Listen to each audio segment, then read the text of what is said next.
South Beach, the tourist hotspot linked to an area where 5 new Zika infections have been reported. The latest cases announced earlier today, leading the CDC to recommend pregnant women avoid travel to the South Beach area. Jessica Formoso live at Kennedy Airport, where travelers are reacting to this growing outbreak tonight. Allison and Steve, as you know, Miami Beach is a vacation hotspot for many New Yorkers. While some here tonight at the airport say they are not worried, many others seem to be very concerned, especially after learning that a New Yorker who traveled to South Beach is among those infected with the Zika virus. It's concerning because I have a feeling that it's going to keep spreading. U.S. Centers for Disease Control and Prevention are warning pregnant women to avoid travel to Miami Beach. This after mosquitoes have spread the Zika virus to 5 people. Concerning news to many New Yorkers. Tanya will be boarding a flight to Miami next week, a trip she says she's been planning for months. Kind of worry, I guess, but I don't know. What worries you? Maybe like if I get infected or something. Among those infected are 3 men and 2 women. In addition to a New Yorker, 1 is from Texas, another is from Taiwan, and 2 are local to the Miami area. This is the second area of Zika transmission on the U.S. mainland. Earlier this month, officials identified Miami's Wynwood Arts District as an infection zone. To date, we have 2 very small areas in Miami-Dade County where we believe local transmissions are occurring. After aggressive testing in the Wynwood area, we're able to clear 3 additional blocks of the northeastern area of Wynwood because we are seeing no evidence of active transmission. This latest outbreak brings the number of cases in Florida to 36, a high number for concerned passengers who say they will have to think twice about traveling to Miami-Dade County. Would it affect my decision? Probably. I probably would take precautions and probably get lots of insect repellent and things like that. Miami-Dade County officials have been spraying pesticide from planes flying over Miami's Wynwood Arts District, but they can't do the same in South Beach because planes can't fly low enough due to the high-rise buildings and strong wind. However, Florida officials say they are doing all they can to stop the virus from spreading. Tonight, New York City health officials are echoing the CDC, telling pregnant women and their partner not to travel to Wynwood or South Beach. They say that if a pregnant New Yorker and or her partner have visited any of those areas, they should seek medical attention right away so his or her doctor can determine if they need to be tested for the virus. We are live tonight at JFK Airport. I'm Jessica Formoso. A bus nearly ripped in half in a deadly T-bone crash in Newark. We now know a passenger is among the dead. That passenger is the second person to die in this devastating collision between 2 New Jersey transit buses. All right, also developing, officials have just identified the driver who lost his life. Arthur Chan live at the scene with the new information. Arthur. Steve, Allison, when we learned about that second fatality, we also learned that it was a female passenger on the second bus in this incident, the one that got T-boned into. 17 people in all were injured, and obviously some of those injuries are quite serious. This was a scene after one New Jersey transit bus crashed into another. The bus on the 59 line with just the driver on board was beginning its morning rush hour run when it T-boned right into a 13-line bus carrying 18 on board, including its driver. Joseph Barteles, the driver of the 13-line bus, was dead at the scene. An injured passenger would die at the hospital. Nearly everyone was hospitalized. 7 of them went in critical condition. We're praying that they survive. Obviously, we are not doctors. We wouldn't know. At this point, we know that they are in a hospital. Some people have been and are being released. I saw one lady, her whole entire face was bloody. It was a mess. On impact, bystanders rushed in to help, including 2 Starbucks employees, Lita Cox and Jen Pertrain, who came running with ice, water, rags, and a first aid kit. Couple severe injuries, head injuries, couple major leg injuries. Anybody that was on, I want to say, the back half of the bus was trapped for quite a while on the bus. I mean, we were here before the police and EMTs and fire department were even here. The area surrounding Raymond Boulevard and Broad Street was shut down to all traffic as rescue eventually turned investigation. New Jersey transit officials say both drivers were in good standing, each of them with about 30 years of experience on the job.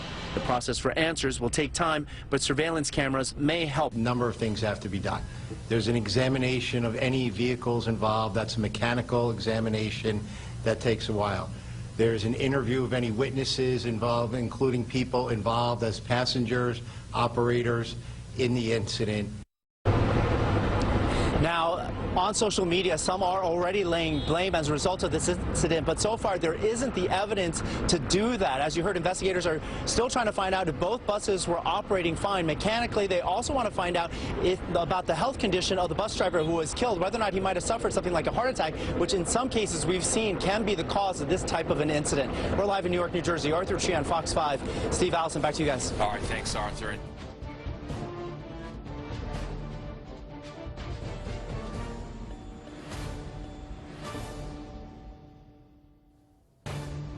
A UK-based rights group warns Britain risks widening social division and racial tensions from systemic and deep-rooted inequality.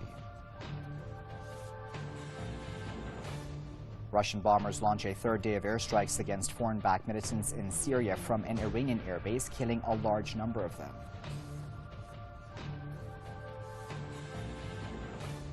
At least 12 people have been killed, over 200 others wounded in 3 separate bomb attacks in the rest of southeastern Turkey over the past 24 hours. Turkey officially requests Greece to extradite 8 military officers who fled the country following the mid-July failed coup. At least 3 Ukrainian soldiers are killed in fresh clashes with pro-Russia fighters in the volatile East Ukraine.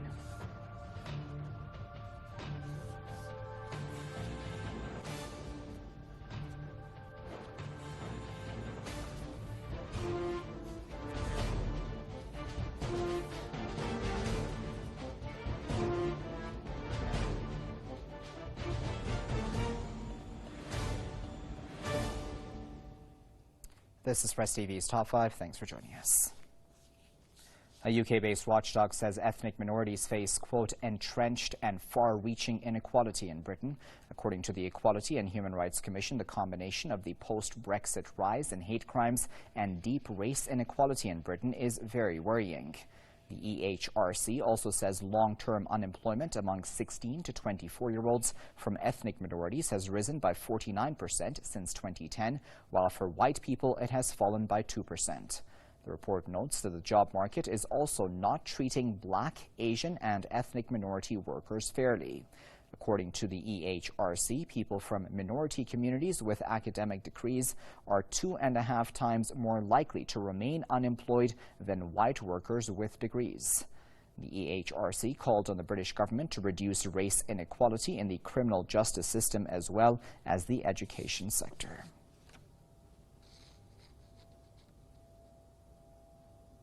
To discuss that further, and I joined Mr. Tom Stokes, who is a writer and political activist, and he's joining us live now from Dublin. Mr. Stokes, how did you react to this report?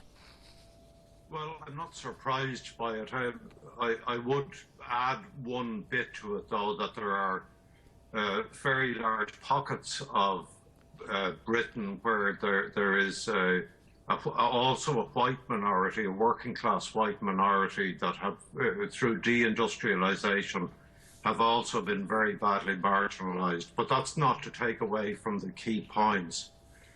And I think by way of explanation, you know, your audience will be familiar with the history of British imperialism, which depends on racism and sectarianism around the world to set communities against other communities. So this is, and the British establishment are well used using these tactics to maintain their grip on power.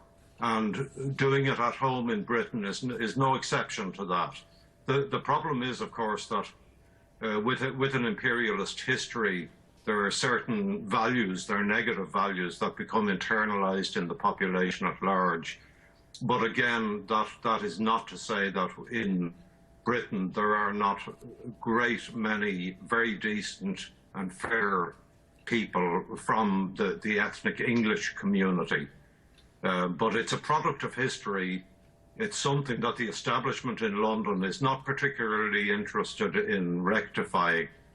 There is, of course, one politician in Britain, well, one politician and his followers in Britain, Jeremy Corbyn, the leader of the Labour Party, who is determined to put right these findings of the Equality and Human Rights Commission. That is his manifesto, that is his campaign. And he is hated by the British establishment for putting forward these very progressive ideas, and vilified throughout the mainstream media, including The Guardian, which I used as a briefing note for this interview.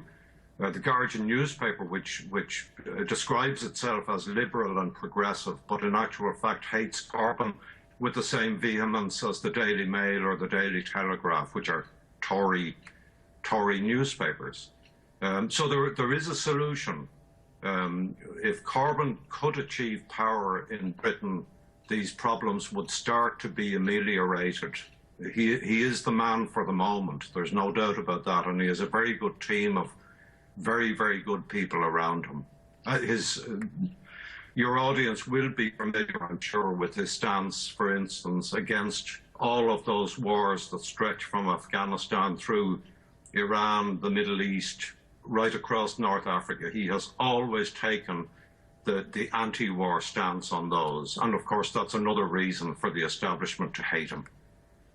I'm wondering, Mr. Stokes, we're in post-Brexit Britain now, and during the Brexit campaign, the Leave camp at least used an anti-immigrant stance, essentially. So I'm wondering if the majority of Britons voted on an anti-immigrant stance, how possible really is it to then to bridge these gaps between the different ethnicities within Britain? Well, I don't think you could say that the Brexit vote was an anti-immigrant or anti-ethnic vote. There was certainly a large degree of that in it, but it wasn't the only reason. I mean, there is this problem with the EU as an undemocratic institution with 5 presidents, none of which were elected by anybody. They're appointees. So there is that aspect to the Brexit vote. Corbyn himself wasn't fully committed to the Remain campaign, but for those reasons that I have enunciated. So I think it's a mistake to read the Brexit vote as a blanket endorsement of this anti-ethnic, anti-immigrant stance. It's a significant minority within Britain, I think, that would take that approach. But there is, on the other hand, a very progressive element among the British people. They are inclined, from my own personal experience, very often to be very good, decent, fair people. But they're subjected to propaganda all of the time from the mainstream media. I'm a trained journalist. I taught journalism for quite a long time, and I have observed the British media with horror. That there is no question of there being a fourth estate where ideas are put into the public sphere for debate and discussion and decision. And that is the struggle that black people or Muslims in Britain have, that they don't have an outlet in the mainstream media that is essentially fair to their point of view. Okay, Mr. Stokes, we'll leave it there at that point, but of course, as always, we do sincerely appreciate you taking your time out to share your thoughts with us. Now, Russia says its fighter jets have launched a 3rd day of airstrikes against terrorists in Syria from an Iranian airbase. The Russian Defense Ministry says long-range bombers and fighter jets struck Daesh targets in the Syrian province of Deir al-Zor. The ministry also says the aircraft had taken off from bases both in Russia and Iran and destroyed 6 command posts and a large number of terrorists and military equipment. Tehran has confirmed that the Russian planes land in Noje Air Base in the Iranian province of Hamadan only for refueling. Iran also says, the move is part of the country's cooperation with Russia in combating terrorism.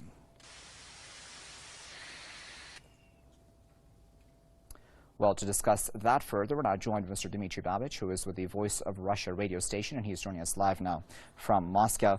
Mr. Babich, you of course know about the outcry that came from the Americans when they heard that Russia was going to use an Iranian airbase simply for refueling. How do you feel that these operations are going? Has this made the fight against Daesh on the part of Russia and even Iran that much more effective? I think certainly it made the fight against the Islamist, the extremist forces in Syria a lot more effective, and that's why we have that outcry in the West. It's interesting that calls for truce, for a pause in the fighting, they usually come not at the moments when the terrorists are making advances. These calls come from the West at the moment when Russia, Iran, and the Syrian government troops, when they start to have successes, beating back the so-called Islamic State, Jabhat al-Nusra, whatever new name it takes, and other terrorist formations. So now we have exactly the same situation. There is a very bad fight going on for Aleppo, because quite clearly in the last few months, using the truce, the extremists from the Sunni organizations, they have gathered their forces, they regrouped, and they are now waging a war in Aleppo. If they lose Aleppo, they will lose the war. So the United States and the European Union, they understand it. And that's why they have this hysteria about Russia using a base in Hamadan for refueling. Let me remind you that the United States have been using bases in Saudi Arabia, in Oman, in Turkey for decades. And they did not expect any protests from Russia or from any other countries about the use of these countries for their purposes. Now, when Russia, for the first time in many years, has used another country for launching airstrikes against the terrorists, we suddenly have this wave of protests from the West. It just shows you very clearly whose side the West is on in this fight. The West is certainly not on the side of what it calls moderates. The people who are fighting the government troops in Aleppo, who are using civilians as human shields, they are certainly not moderates. That's a lie. So then, Mr. Babic, in a sense, the West has a bit of a PR problem, doesn't it? Because, you know, Moscow has been very clear about its objectives throughout, but the West's objectives have been sort of confused, haven't they? Well, the West's objectives are simply not possible to fulfill, because the West keeps talking about some kind of moderates that should win the war in Syria. The West doesn't want the so-called Islamic State to win the war. They don't want the Syrian government to win the war. But who has seen all of these moderates? Where are they? It is a rule of any civil war that usually you have to choose between two sides. There are not 3 or 4 sides that you can choose from. And usually the radicals on both sides become prominent. These could be avoided, but the United States and the European Union, by encouraging an armed insurgency against the legal government in Syria, imperfect as this government was, the United States and the EU made this civil war possible. Their policy led to this civil war. So now they want someone else, not the Islamists and not Mr. Assad's government, to win it. And this is simply impossible. We have seen it during the last 5 years. Despite huge money injections, despite the arms coming from various countries, the so-called moderate rebels do not win the war in Syria. They very often join the radical Islamists, or they join the government forces. So basically, the United States and the EU just don't want to realize, and they don't want to acknowledge that they made a mistake, a criminal mistake, that they ruined a flourishing Middle Eastern country for nothing, you know, for their own illusions. So this is a very terrible truth that Washington and Brussels simply don't want to acknowledge. Okay, we'll leave it there at that point, but as always, Mr. Babic, we of course appreciate your insight. Turkish president has accused supporters of U.S.-based dissident Fethullah Gulen of aiding militants from the Kurdistan Workers' Party in their attacks in the country's southeast. Recep Tayyip Erdogan said security services are working hard to overcome intelligence lapses that may have contributed to the violence. Earlier on Tuesday, Prime Minister bin Ali Yildirim said Ankara has raised its level of alarm following the death of a dozen people in 3 separate bomb attacks in less than 24 hours. Yildirim also blamed PKK militants for the bloodshed. On Thursday, 9 people lost their lives in 2 separate bomb attacks in Bitlis and Elazig provinces. Over 200 people were also injured. 3 people also died in another bomb blast in the city of Van on Wednesday. To get the latest on that, we're now joined by Verena Keat, Press TV's correspondent, who is joining us now on the line from Istanbul. Verena, tell us why has the PKK decided to attack in such quick succession? Well, Wakar, there has been a statement from the PKK commander who is in Iraq. His name is Jamil Bayek. He has made a threat against intensifying attacks in Turkey's cities and towns. He has also said that it's not going to be confined to the southeast of the country. The Turkish government, on their part, have also condemned these attacks, obviously, saying that the PKK is actually targeting their own people because their own people inhabit these areas in the southeast. The attack in Elazig was a bit different today because in Elazig earlier on today, because even though it targeted a police station, the population of Elazig is not dominant. They are of nationalist origin. They are mainly Turkish citizens, and so that was a bit of a difference. But usually these attacks take place in the Kurdish dominant areas, and it attacks the law enforcement agencies, the police, the military, the gendarmerie, etc. These attacks obviously have been sporadically, and since last year, since the middle of last year when peace negotiations broke down, these attacks have been increased, obviously. The Turkish government has taken a hardline stance. They are still in many places in the southeastern cities of the country, which are Kurdish populated or majority Kurdish populated. There are still many cities and towns which are still under curfew. Even though we rarely read about it or see it in the news, there are several places which human rights organizations and human rights defenders continue to tell us that there are atrocities being continue to be committed by the Turkish security forces among the Kurdish populated areas, and that curfews are still in place. Of course, there has been a lot happening in Turkey over the past 2 months, if you like. There has been a bomb blast at Atatürk Airport. There has also been the coup attempt in Turkey last month, just more than a month ago, 20 days ago. And so there have been other news which have dominated the headlines and have sort of left the Kurdish struggle or the Kurdish conflict on a back burner, if you like, from mainstream headline news. Also, as far as what you have just said about the Fethullah Gulen organization, which in Turkey is considered to be a terrorist organization, known by its acronym FETÖ, for Fethullah Terrorist Organization. FETÖ has been accused of acting in concert with the PKK in perpetrating these attacks. It also comes at a time when analysts in the country say that the security forces of the country is in a weak position. It is undergoing a crisis because of the military coup and of the tens of thousands of soldiers who had been dismissed from their jobs. In an earlier broadcast, we spoke about the reasons why, or whether there's any possibility that any of these tens of thousands of soldiers and half of the country's generals and admirals who have been dismissed, whether they would be reinstated. It will not happen. As far as the government of Turkey is concerned, these were either directly involved with these people were either directly involved with the coup plotters, or they didn't resist the coup while it was happening. Okay, Verena, I do apologize for interrupting you. Unfortunately, we'll have to leave it there at that point, but of course, as always, we do appreciate your reporting for us. Now, the Turkish government has officially requested Greece to extradite 8 military officers who fled Turkey following the mid-July failed coup.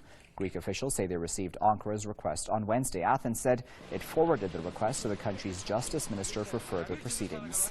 The 8 Turkish army officers, involving 2 commanders, 4 captains and 2 sergeants, sought asylum in Greece 4 days after the abortive coup. The 8 claim they will not receive a fair trial if sent back to Turkey. Turkey has launched a nationwide crackdown against alleged coup plotters. Over 400 military staff and people from all sectors have either been dismissed or detained in connection with the coup, which Turkey blames on U.S.-based opposition figure Fethullah Gulen. The dissident denies any involvement in the military revolt.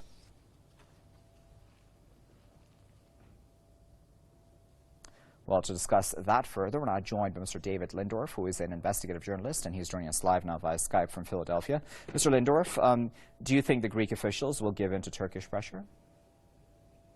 It's hard to say. There's no love lost between Greece and Turkey, obviously. The two countries have fought over actually hot wars. They've fought over the years. They're in dispute over Cyprus all the time. And so, it wouldn't surprise me if they just ignore the request or turn it down. On the other hand, the interesting twist in this is the new rapprochement between Turkey and Russia, because Greece is also anxious to cultivate better relations with Russia as a possible wedge to get better deals from the countries in Europe that have been screwing them in this debt crisis. So who knows? They might decide to sell out the coup plotters that are in their country asking for asylum in order to cultivate better relations with Russia. And I would imagine, Mr. Lindorf, because Greece is such an important place for especially immigrant or migrant arrivals, that plays a factor into all this, doesn't it? It wants to keep Turkey happy. All of Europe, to an extent, wants to keep Turkey happy, doesn't it? Yeah, I hadn't thought of that, too. I mean, Erdogan has been using the spigot that he controls over refugees from Syria's fighting going into Europe, which usually means going through Greece, as a device to win concessions from the Europeans and, in this case, maybe from the Greeks. And then the final thing I want to talk about, Mr. Lindorf, is the issue of a fair trial. That's what the 8 who are currently in Greece right now say they will not get a fair trial if they go to Turkey. Is that a valid concern? Oh, absolutely. I mean, Erdogan has already fired, I think if I remember right, 1,200 judges from their legal system. That's an astonishing number. He's definitely put his foot down on top of the judiciary in Turkey, which had a history of being fairly independent of the government. So, the chances that any of these people arrested under the charges of attempting a coup will get a fair trial are close to zero, I would think. Okay, we'll leave it there at that point, but as always, Mr. Lindorf, we appreciate your insight. At least 3 Ukrainian soldiers have been killed and several others wounded in clashes with pro-Russia fighters in the east of Ukraine. A government official said the positions of the army were shelled by the pro-Russia militias in the volatile region. The militias also reported heavy shelling of their positions by the army in Donetsk and Horlivka. They say the attacks cut electricity supply to hundreds of homes and a coal mine. Ukrainian troops and pro-Russia fighters have engaged in sporadic fighting despite a 2015 truce between the two sides. More than 9,500 people have been killed in the conflict since 2014.